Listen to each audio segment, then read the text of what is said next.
Hello students, welcome to B.R. Ambedkar Open University BA First Year Geography Unit 8.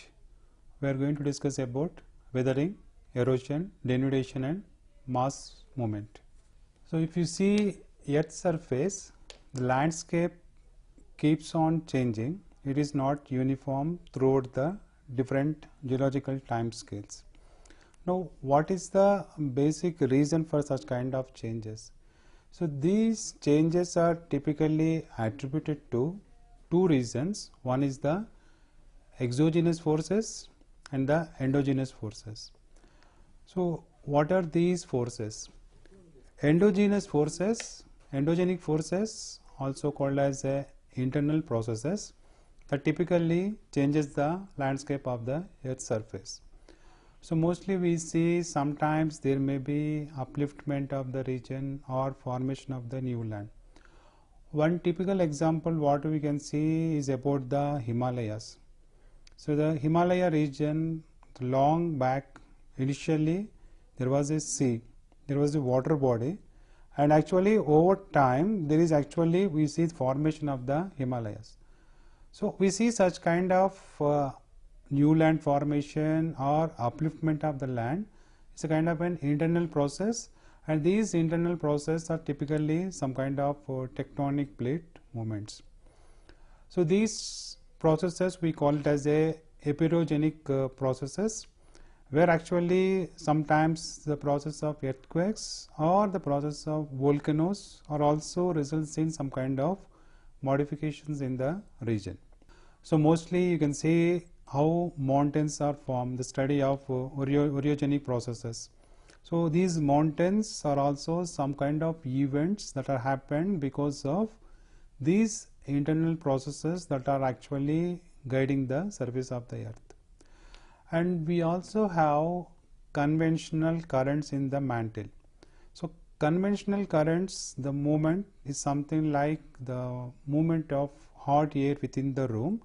These conventional currents also reshapes the earth surface. So overall we have this kind of a constant internal processes that typically changes the landscape. So we see a kind of undulating surface, high hilly terrains or the low valley surfaces.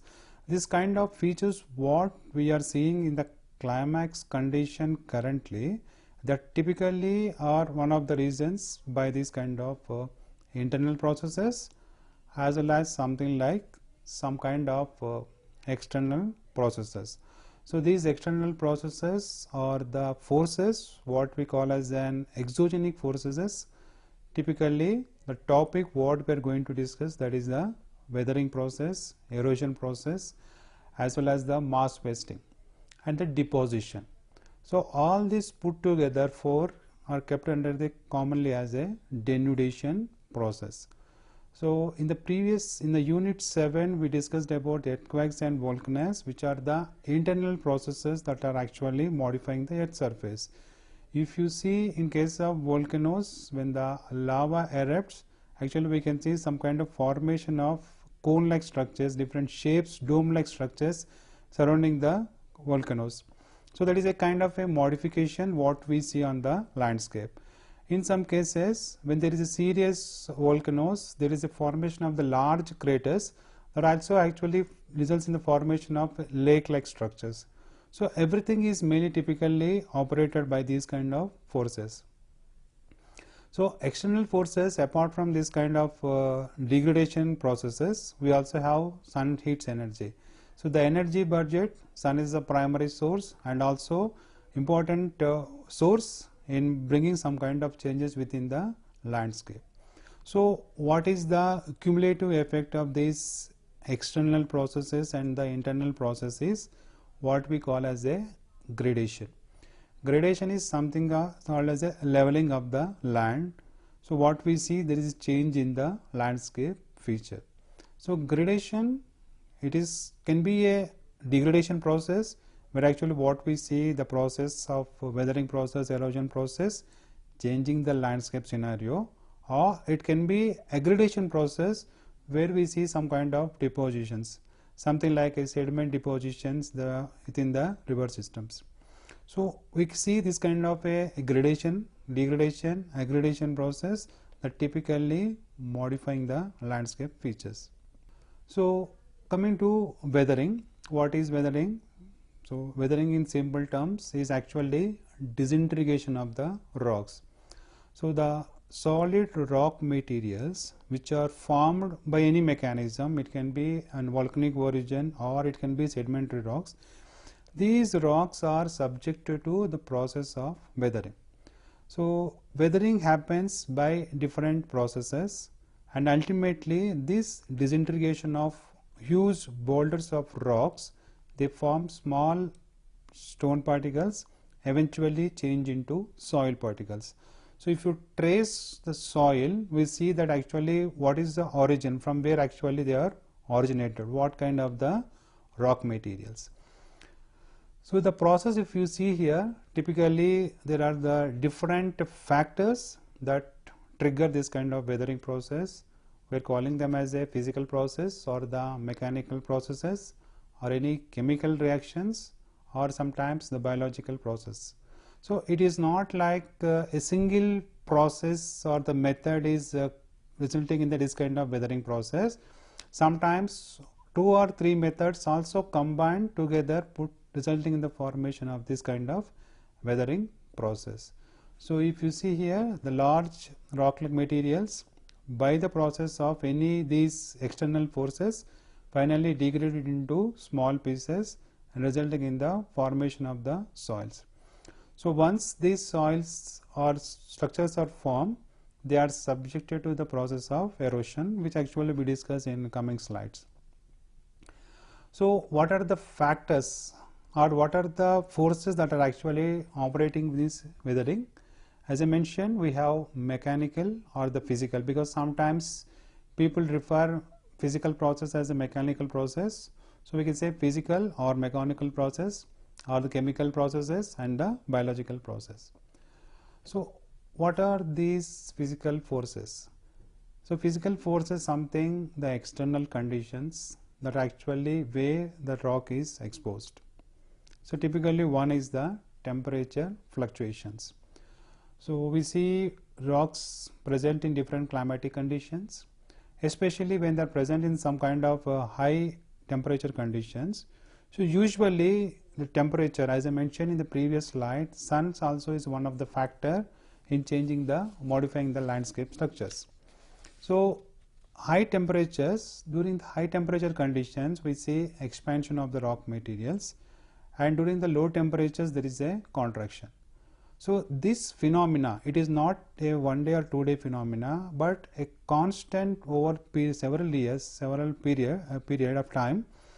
We see this contraction as well as the expansion of the materials that actually weakens the rock material, that ultimately results in the disintegration and finally forming the soil materials and the weathering process. So sometimes we call this as an exfoliation method. Exfoliation method is nothing but the peeling of the outer layer of the rock materials. When these rock materials are subjected to constant wind, temperatures and other climatic factors, over time, because of these external factors, we can see scaling or the peeling of the rock materials and ultimately resulting in this weathering process. So this kind of peeling process makes the weathering process more easily, so that finally in a sooner time it changes into a soil material. Abrasion is nothing but the scratching of the rock materials by the external factors like wind, temperature, ice. So different factors that also result in this scratching. The scratching ultimately small peeling resulting in the disintegration process. One important is the frost action, where we have two phenomena, freezing and the thawing. Thawing is nothing but the melting process. So especially if you see in the cold climatic conditions, these soils, so during the cold period, when the water actually enters into the soil pores, they freeze. The freezing of the water material results in the expansion of the volume. So usually it expands up to 10% in its volume, This constant expansion of the ice which is present within this rock materials creates some kind of a mechanical pressure.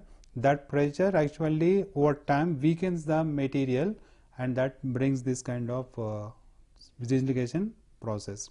So we see a constant freezing and melting resulting in the weathering process. Then we have salt crystal growth. So mostly through the pores of the soil, especially the rocks in the groundwater seeps into the soil material, rock materials through the pores by the capillary action. So once they enter into the rock material, later they may evaporate, but the salts that are actually carried by the water retain within the pores of the rocks. Over time, this kind of movement of the water within the soil, within the rocks, their evaporation results in the accumulation of the salt crystals. That also helps in the disintegration process.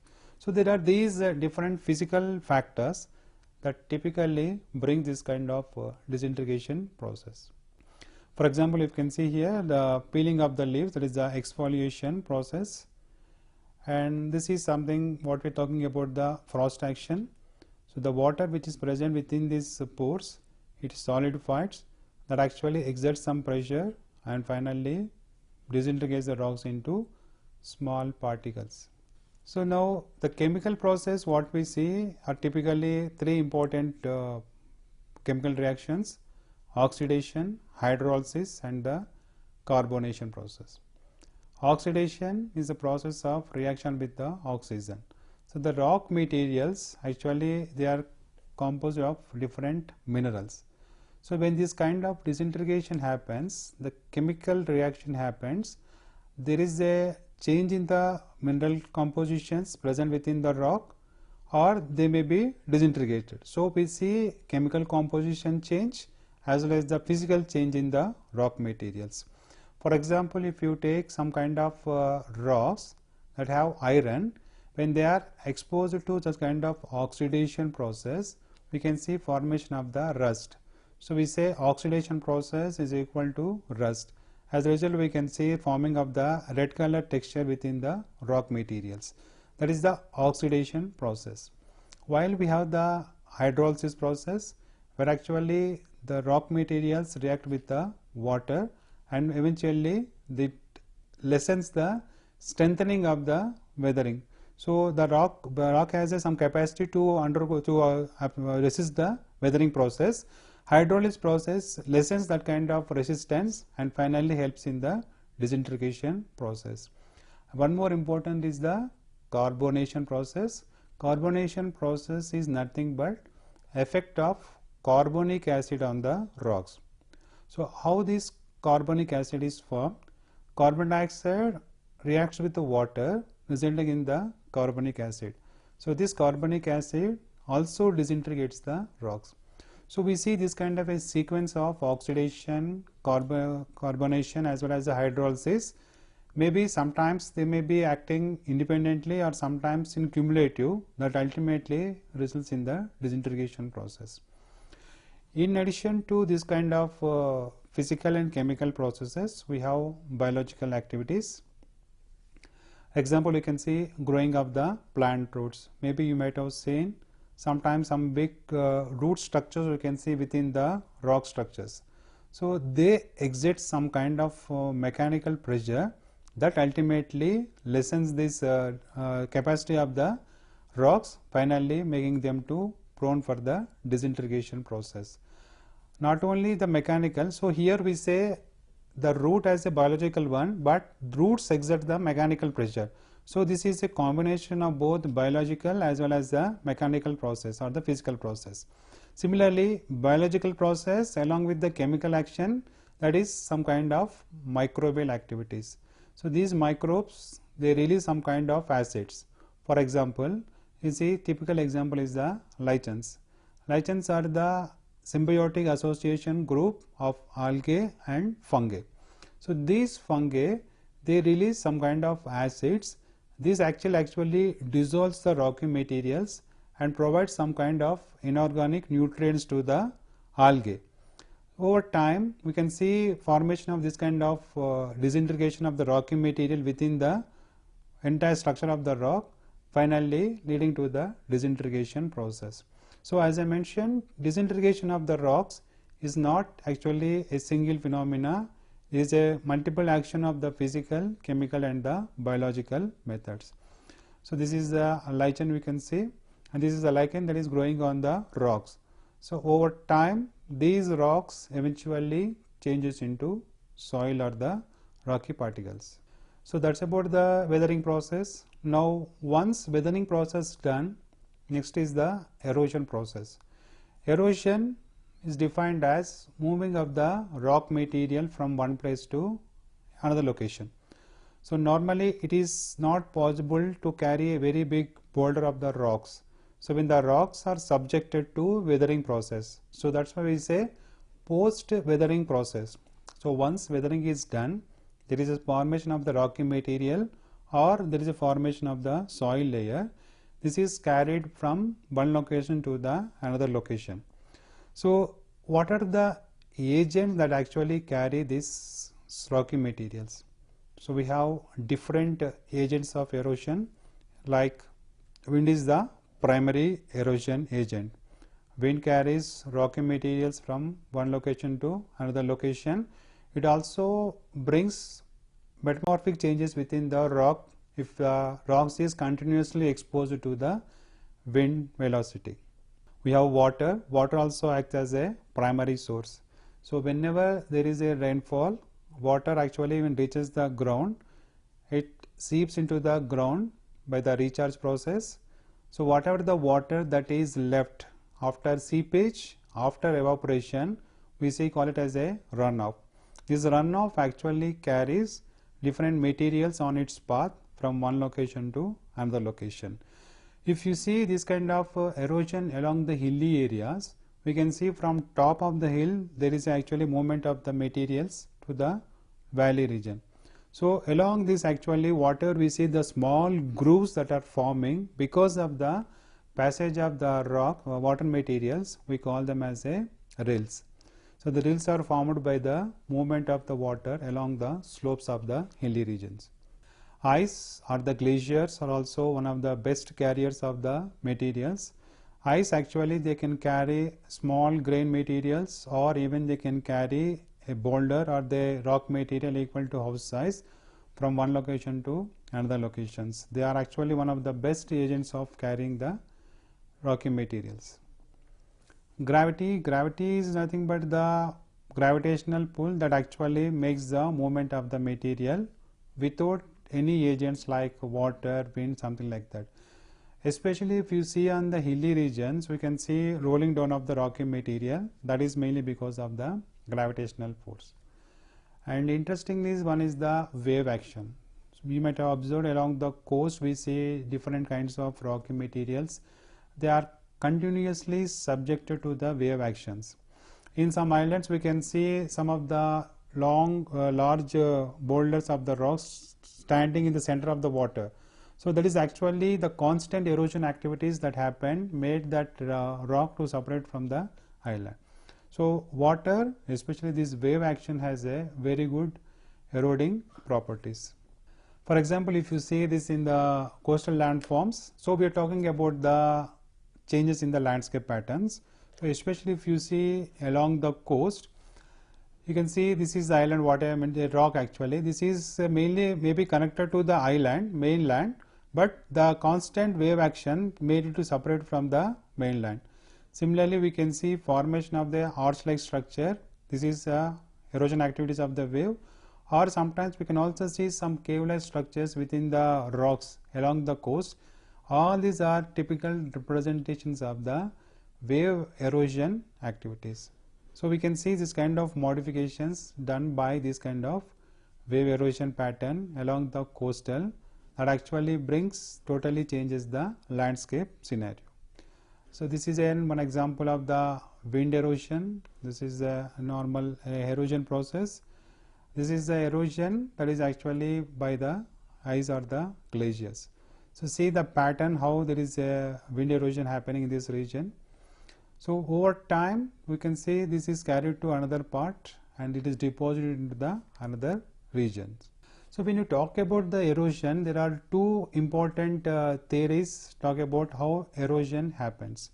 So there are two views, one by William Morris Davis and another by Penck. So we'll see actually in detail what is the views of William and what is the view of the Penck and what are the contrasting features between the two. So coming to William Morris Davis, so we call this as a geographical cycle, the geographical cycle that typically talks about the erosion activities. So how erosion started and what is the ultimate stage of the erosion. So Davis defined the geographical cycle as a sequence of the changes, some changes which an uplifted block. So now there is a uplifted block. So we're talking from the starting where actually there is a creation of the mass, a land mass which is the uplifted block, and this block undergoes different scenario of changes. Finally they change it to a base level or the peneplain. So peneplain is something like a featureless or very low undulating features, almost like a plane structure. That's what is defined as a peneplain. So now what are the factors that actually consider for this theory? It also says that structure is the one that is to be considered. So what is the nature of the rocks and what is the attitude of the rocks that actually resulting in this kind of disintegration process. So typically we talk about the structure, which includes the nature as well as the attitude of the rocks. Then the processes. So actually what are the processes that are triggering this kind of erosion activities? So as we discussed in the previous slide, what are the agents that are actually causing this kind of erosion? And finally the time. So erosion activities, what we see in the, it's not a single time, it is actually over a time it happened, we see this kind of erosion activities. So we have this kind of a time factor that actually modifies this kind of a land mass from one time t1 stage to the time t2 stage. So time also should be considered. So he actually mentioned that time as a youth, maturity and the old age. So what is the basic assumption of the Davis when he postulated this erosion theories? First assumption is that the erosion activity starts only after the upliftment has stopped. So once the landform is started and it is stopped, then only there is this kind of erosion activities. This is the first basic assumption by Davis.